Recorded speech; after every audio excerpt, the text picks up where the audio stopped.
You're listening to the Music Tech Teacher Podcast, episode number 4. Welcome to the Music Tech Teacher Podcast. Music tech tips, lesson ideas, advice, news, and interviews, especially for music teachers.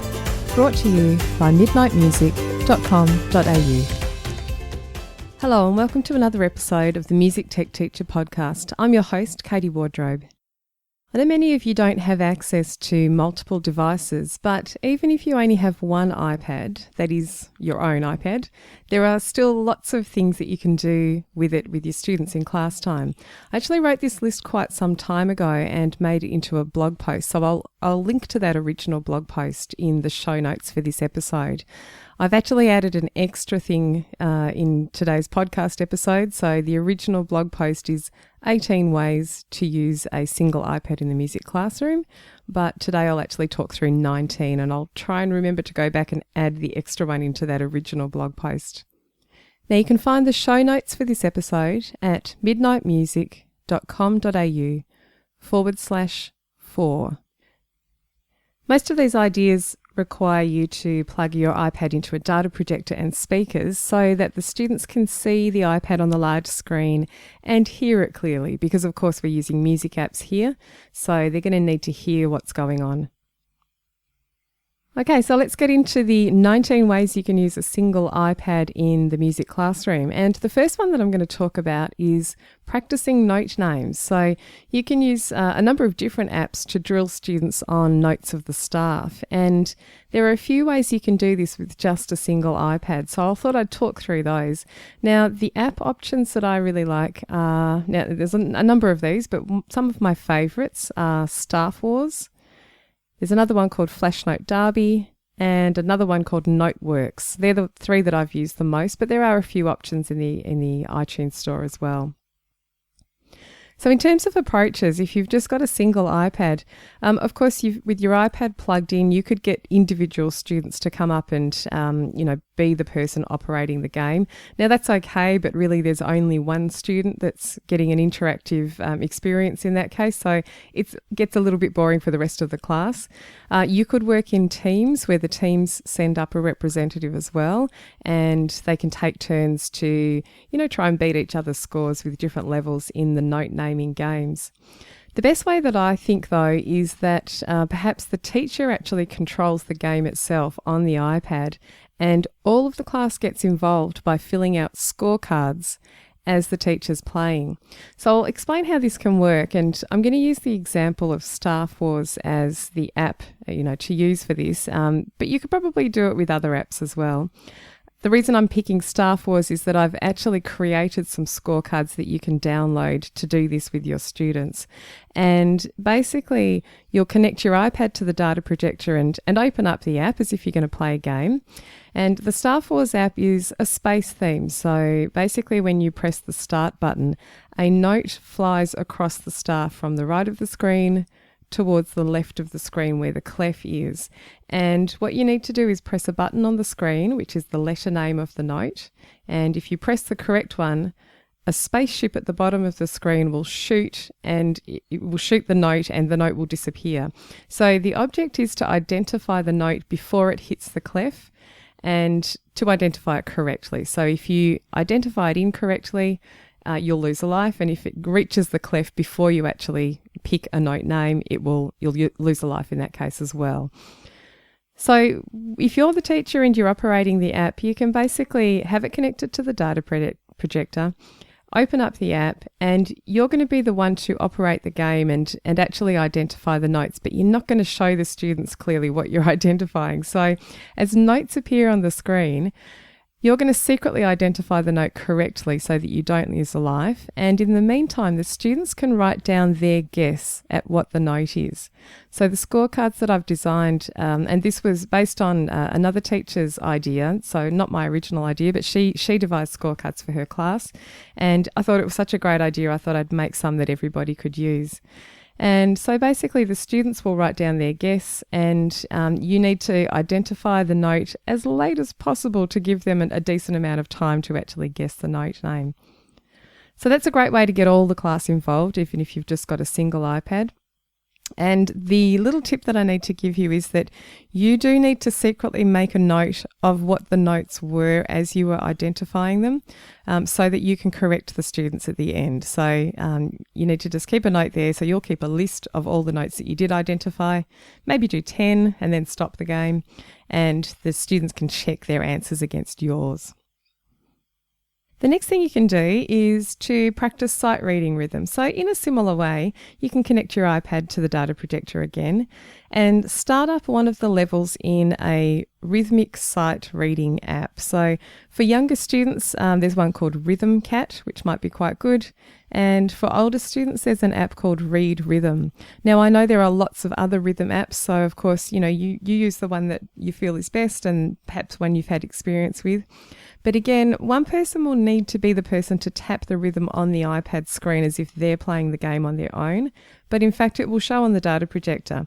But the way to get the students involved with this, rather than everybody just watching one person play the game, is that the students can, of course, play or clap the rhythm along with the one that's actually playing the game. So they could use body percussion or classroom instruments. They could even use melodic instruments, and you could pick a note or a couple of notes that work well together, and they can play them in the rhythm that's showing on the screen. The third option for using your single iPad is to use it as a metronome, but sort of a metronome with an interesting rhythm rather than just a boring tick-tock type metronome.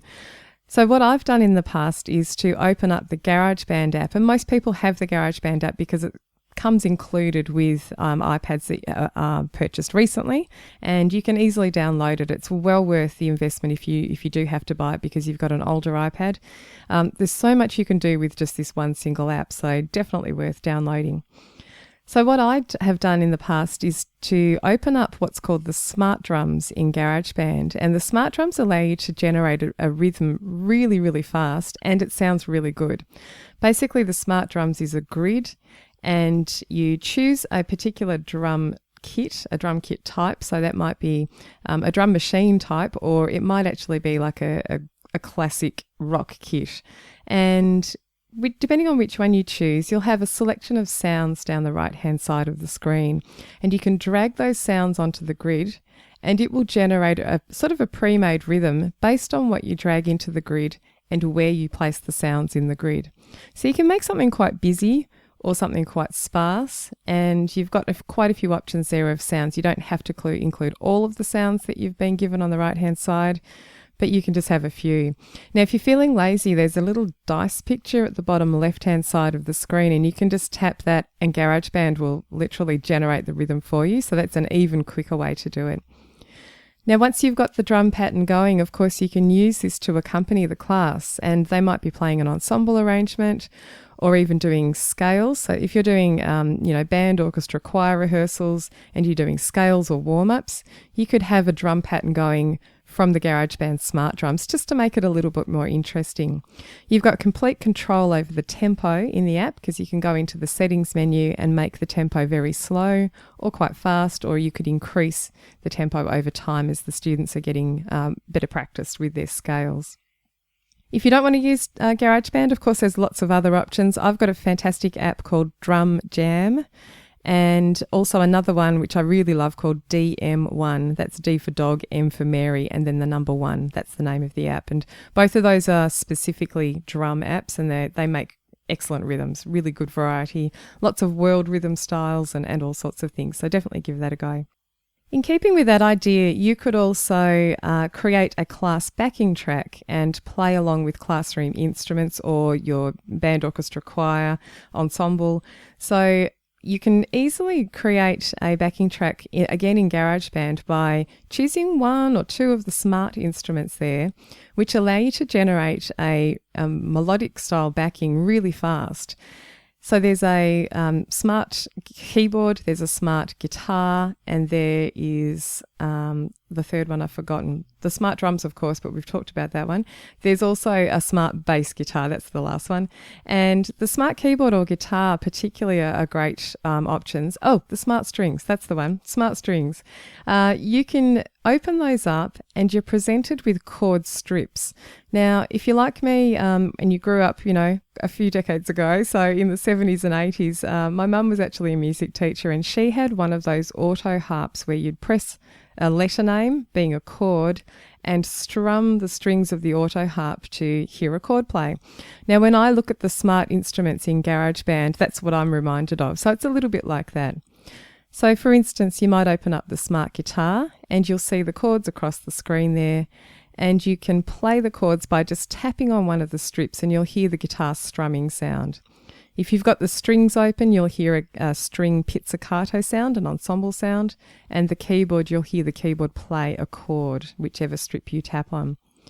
So it's really fast to set up a quick song. So you can set your number of bars, you can choose your tempo, and then you can press record and just record a really fast backing track. So something like a 12-bar blues backing, or one of those pop songs that just has 3 or 4 chords. You could create a quick backing by using the smart guitar or strings. Now, the way they create a quick backing for you is that they have an autoplay pattern button or dial. So basically, if you turn the dial of the smart guitar to pattern number 1, it will give you a strumming pattern of some sort. If you turn it to option number 2, you'll get maybe a picking pattern in that guitar, and number 3 and number 4 will give you different options again. And each of the smart instruments has this autoplay pattern. So once you press record and then play your chords in time, it will generate a strumming pattern as you go, and very little work, you get a really effective backing track quite quickly. Once you've created your backing track, the students can then play along or sing along with whatever piece it is that you're doing. Teaching the parts of the drum kit can be really useful as well. And again, I'm going to use GarageBand as the example. You can open up one of the other drum options in GarageBand. So not the smart drums this time, but what I call, in inverted commas, the real drums. And you can see, when you open up these real drums, you can actually see a drum kit picture on the screen. So you get to see all the parts of the drum kit, the kick drum and the snare and all the cymbals and so on. And you can play individually each of those sounds by tapping your finger on different parts of the screen. Now, I love seeing this drum kit opened up on the data projector. It looks really good. It's really clear and easy to see all the parts of the kit.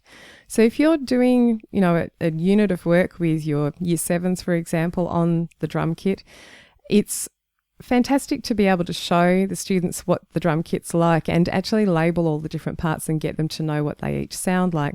Now, of course, it's going to be best if you've got a real live drum kit in the classroom, but often when you want to run that lesson, maybe the drum teacher's in that day and they're using the drum kit at that time. So this gives you a great backup option. You can tie this in with the students learning a basic rock pattern, say using body percussion, and then get them to replicate it on the iPad screen. So again, you could get students to take turns at this while the rest of the class is playing along with their own body percussion version of the drum pattern. And it's just a great way to get to know the parts of the kit and how the rock pattern works. As a little extension activity or side activity to that, teaching the parts of the drum kit, you could also teach students how drum patterns are put together from an arranging point of view or composing point of view. So I like the DM1 step sequencer drum machine that I mentioned earlier, that app that I mentioned earlier.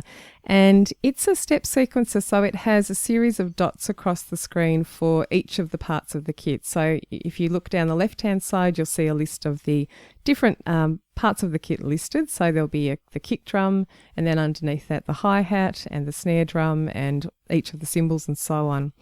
Now, crossways, there's a series of dots which make up basically one bar of music, and if you turn the dots on, that's going to be the place in the bar where the kick drum plays, and if it's a dot that's turned off, it will not play at that time.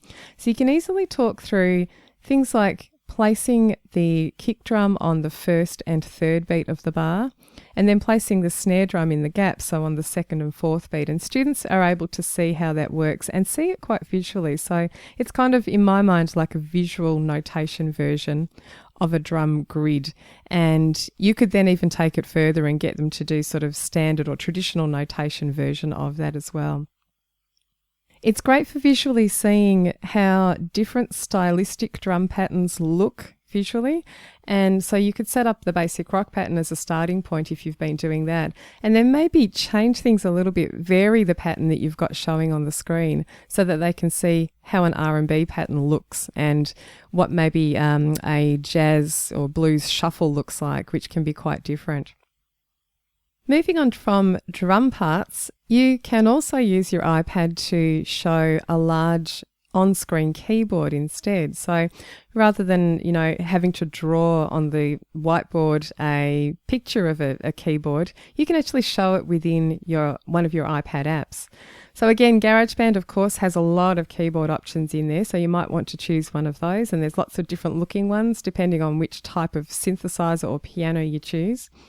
Another one that can be quite useful is called Virtuoso Piano, and that one has letter names on each of the notes. So I know some of you, particularly working with younger students, are keen to have a keyboard which shows the names, letter names on each note. That's the only one I've found that does that so far. I'd love to know if you have come across another app that does that as well, a keyboard app that shows the letter names on each note. But that's the one I've found so far. Now, that's a free app, and the only thing I'll say is that it does have adverts in the app. You need to just make sure, if you're working with really young students, just make sure the adverts are suitable for them to be seeing if you're displaying your iPad on the big screen. Occasionally I've seen adverts in there which I think are maybe not quite so suitable for young students. So do check that out ahead of time before you have it in front of your class. So getting on to more of a performance side of things, something that you can do with your iPad is to use possibly my favourite music app other than GarageBand, which is Loopy HD. Now, this is a live looping app, and it's been featured a number of times on the Jimmy Fallon Tonight Show. And he first used it, I think, with Billy Joel there, and they did a version of The Lion Sleeps Tonight. And he's since used it with a number of guests, and there's lots of videos you can look at on YouTube where they're using this app. Essentially, the app shows you some circles on the screen, and each one of those can be a separate musical part. So you get the first one going, and you can do something like sing a little ostinato, and then on top of that, on another circle, you can create another part. So basically, you can tap the next circle and layer on a second part that goes with the first one you've already recorded. The first one keeps playing while you're recording for the second one. And then you can go on to the third circle and the fourth circle, and you can build up an arrangement. It's a fantastic thing to do. Really, really useful. Sometimes it can be good to do this with a group. So you can lay down, as the teacher, you might lay down the first track, and that might be perhaps a rhythmic thing, or maybe it's a bass line. And then if you've just got the one single iPad, you can get students to come up, and while your original track is playing, they can one by one sing and record into one of the other circles to add to that piece that you're creating. So the students, in essence, will help you build up the layers. Once you've got a backing going, you can actually get everybody to sing across the top of it. So you can treat it like a backing track and get everybody to sing along. The Lion Sleeps Tonight is a great piece to start with because pretty much everybody knows that, or they've heard it at least in the past and have, a bit familiar with it. So if you want to give it a go, that's often the one I use in workshops to demonstrate it. But there's lots of other songs that lend themselves to this as well. Now, the next thing, as an extension to that one, is to do the same sort of thing. You could set up some sort of backing track and then actually get students, while the backing track's going that you've set up in Loopy, you get the students to perhaps improvise over the top. So you could set up, say, a blues style backing and then get them to sing or play their instrument and layer that or record that, or even just perform it. They don't even need to record it. They can just play and improvise over the top of that backing. So that can be a great thing. I've done this with young students where I've set up a basic rhythm on the first track and then get them to come up and press the second one and improvise just off the top of their head, make up a rhythm that goes with the first one or is in a contrast even to the first one. And you can keep building up like that. It's great for encouraging students to improvise and experiment with things like beatboxing and, body percussion and that sort of thing. You could record their body percussion rhythms. It doesn't have to be out of their voice. And you could even have them playing instruments to do that too. Another great thing I've had success with, and I've actually really only tried this with teachers so far in workshops, but it works really well, and they seem to love it and have reported back that it's worked well with their students.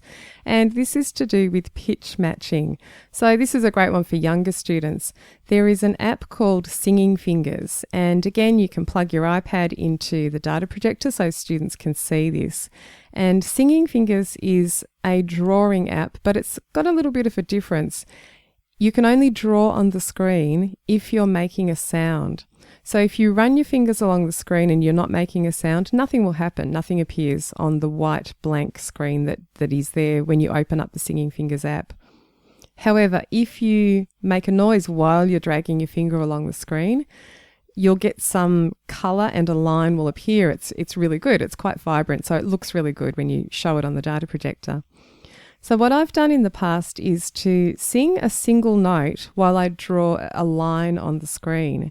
And when you do that, Singing Fingers actually matches different pitches to different colours. So often I think I must pick the same note because I often get a note which is sort of a pinky purpley colour. So I will drag my finger along the screen and while I'm singing a note, and this pink line will appear and it looks great. So then I get the teachers in my workshop to sing the same note while I draw my finger across the screen again. And what you can do is when they sing their note, you can then compare the colour of their line to the colour of your original line and see if they match, because Singing Fingers will always match the same pitch to the same colour. So if their note is not the same, the colour will not appear the same on the screen. Now, when I do this with teachers, I actually get them to deliberately do the wrong note first. So I sing my note and draw the line. And then I say, okay, everybody, you're going to sing a note, but just pick any note. And it sounds awful, but I draw my line. And when we do that, the line is not even a single colour. It's all this multicolour. It looks really messy and murky. And then I get them to sing the correct note the second time through. So I draw another line underneath, and with everybody singing the correct note, we can see easily that the colours do match the first line and their last effort. The colours actually do match. So that's a great way to visually connect pitch and, whether the pitch is the same or not. Lots of other things you can do with Singing Fingers, which I might talk about in a future episode, but that's one really simple thing. So that's the first 10 ideas for a single iPad done. After the break, we'll continue on with the remaining 9 ideas and look at how to use your iPad as a listening station. We'll look at some apps for discovering the orchestra and how you can use your iPad as a TV camera. This episode of the Music Tech Teacher podcast is brought to you by the Midnight Music Community. The Midnight Music Community is an online space for music teachers who'd like help using technology in their music lessons. There are online courses, video tutorials, lesson plans, music tech news, and professional development certificates are provided for any training that you undertake. I'm inside the community every day, personally answering members' questions and sharing tips and ideas. The best thing is that you get to connect with hundreds of other music teachers just like you and share your own experiences and occasional music tech frustrations. For more information and a special joining price just for the listeners of this podcast, visit midnightmusic.com.au/podcast offer. That's midnightmusic.com.au/podcast offer. Another GarageBand one here, you can teach form using GarageBand. And if you've been talking about form, so, talking about, say, ternary form, section A, going to section B and then returning back to section A again, or some other form, you can actually use GarageBand to kind of illustrate that. So what I've done in the past is to create a really simple chord sequence and record that. And that becomes my section A. So let's say I recorded 8 bars of a chord sequence. Then you can go into GarageBand's Song Sections menu and you can actually duplicate that section that you've created. So if I've got my first 8 bars recorded, I can go into the Song Sections menu and hit Duplicate, and it will give me a whole copy of that 8 bars right next to the first lot of 8 bars. And then you can duplicate it a second time. So in my example here, you can end up with 3 sections which are identical. So I've got section A, and section A. Then what I can do is go into section B, and we can actually make some adjustments. So here is where you can talk to the students about, in form, if you want to have something different, you'll need to make some adjustments to that middle section. So whatever you've recorded and copied into that middle section, you can maybe take some instruments out or vary the chord sequence and re-record sections so that section B is quite different. And then, of course, you've already got section A, which is at the end. Now, that means that you can easily see and hear now the difference between the A, the B, and the A section again. So students can listen and perhaps identify the 3 sections as you get to them. Now, the only issue I have with this in GarageBand, and it makes me a bit sad because I think it would be such an easy thing for them to change or fix, is that the song sections you have not in the past, and maybe you will in the future, but you haven't been able to rename them. So when you do duplicate that first one 3 times, so you've got, 3 times of it in a row, GarageBand will automatically call it A and then B, and the last one's going to be called C, unfortunately. So I think it's a little bit sad because I would love it if you could just rename it A so that it's really clear for the students what you're talking about, because of course you're teaching them that the return of that original section is A again and not C. But, you need to toss up whether that's going to work with the age of students that you're working with. Another quick thing you can do in GarageBand app is to open up one of the keyboards, particularly the synthesizer instruments. And you can talk about sound synthesis by using one of these instruments. So a number of the synthesizers within GarageBand have some knobs that you can adjust. And as a group, you could adjust them and talk about the difference in sound as you're making the changes. So you can adjust things like the attack and the cutoff and the delay and the release and so on. And then you could talk with the students about how does that change the sound. So if you've changed the attack or the cutoff or the delay, how is the sound different from the original version that you've just had? So is it harsh or is it mellow or smooth or bright or soft? So that could be a way to tie in your discussions about tone, colour and timbre and that sort of thing by using that synthesizer instrument in GarageBand. Now, one of the popular things that people want to do when they first get an iPad, and it's really one of the reasons that many music teachers get an iPad in the first place, is to use the iPad as a score reading device so that you've got a digital version of your score and you can use it as a score reading device where you can do quick page turns and navigate through the score really easily. And you can even hold multiple copies of scores on your iPad without having to cart around a box of paper scores instead. So the app that I like for this, and I'll talk about using it, with one iPad with your students, I use the 4Score app, and this is an app. It's basically a way that you can open up PDFs of music scores and read them really quickly and easily within the app. The thing I like, one of the basic things that this does really well is the page turns are so super fast. So if you have a class ensemble and you want to display your score on the screen, you could do it inside the 4Score app. And it means that you as the director, you can actually show the digital version on the screen using 4Score and do really fast page turns much quicker than you could ever, all the students could ever physically turn paper pages as they're playing. So that can be a great way if you want to have a central location for your score and all eyes up to the front of the classroom instead of everybody looking heads down on paper score on the floor, for instance, or on a music stand. Now, one of the ninja tips that I'm going to suggest is that you set up links in your score if there are repeats in the music. So 4-score allows you to set up repeats where there is a first and second time bar, for instance, and a coda. You can set up links from one page to the next. So, for instance, if you're playing through the score and you get to the first time bar, you play through the first time bar.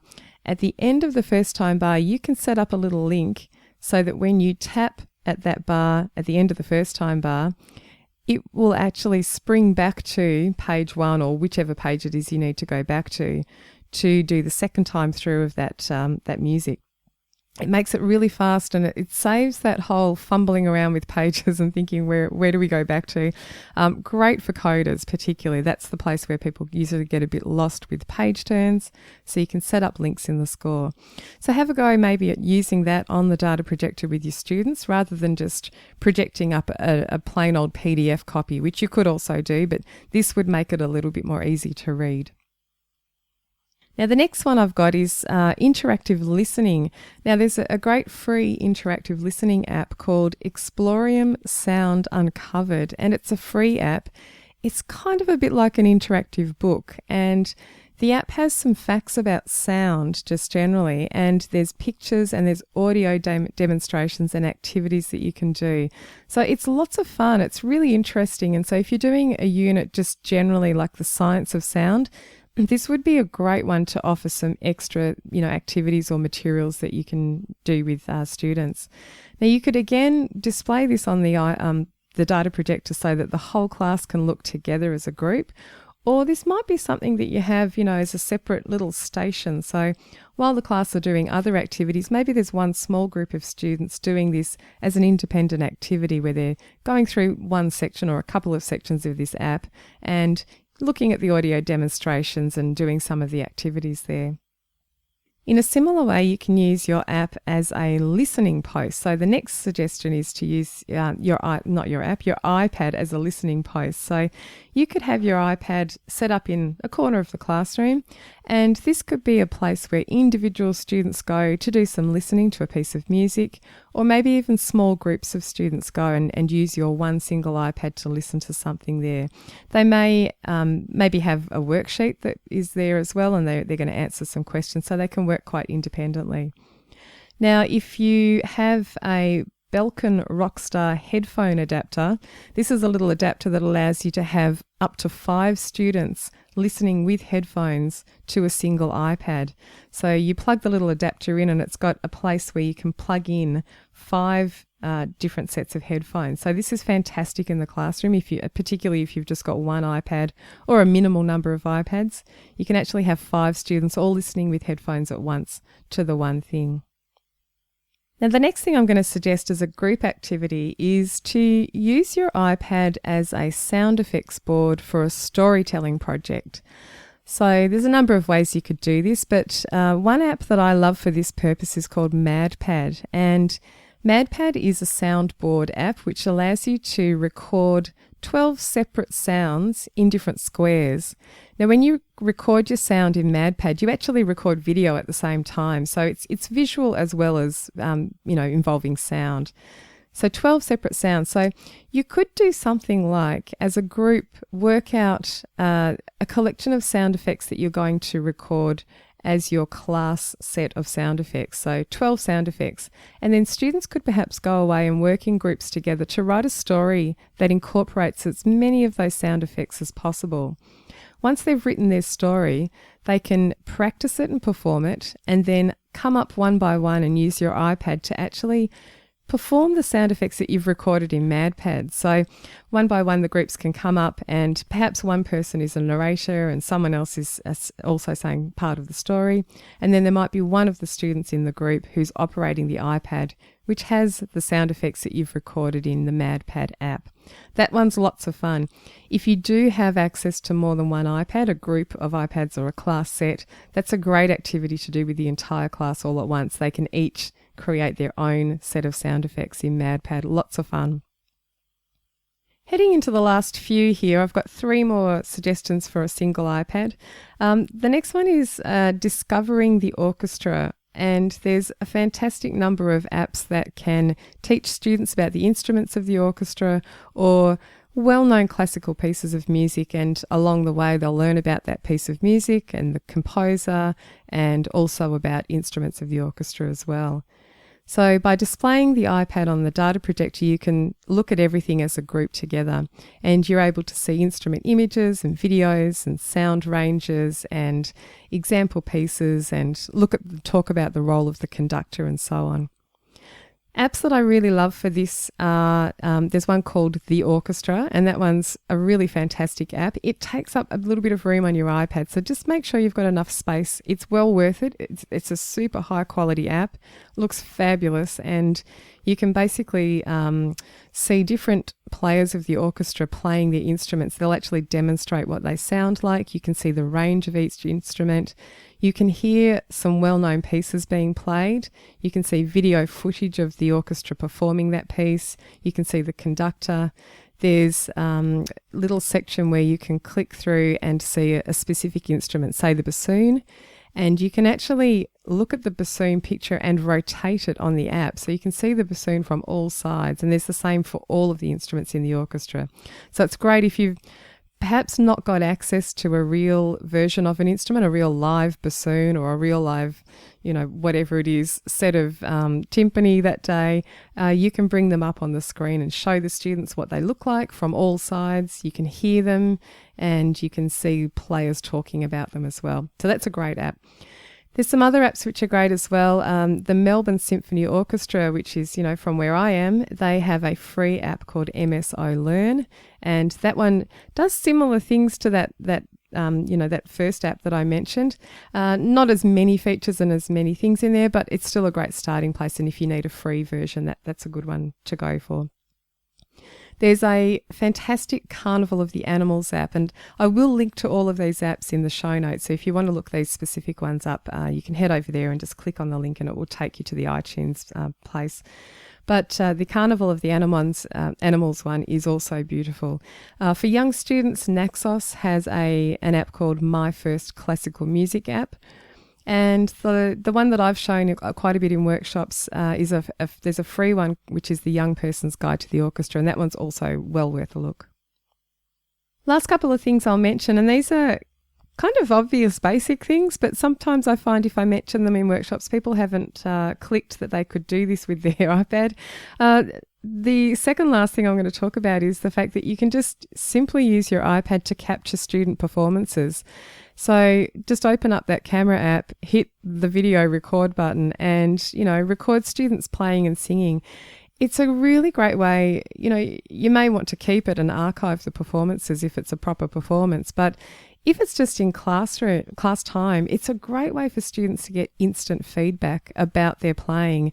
And even things like if you're a studio music teacher or an ensemble leader, videoing your students might help them to realise that maybe they're not holding their instrument quite correctly. Maybe they think they are, and actually when they see themselves on video, they're not quite holding it correctly, and you can sort of show that to them.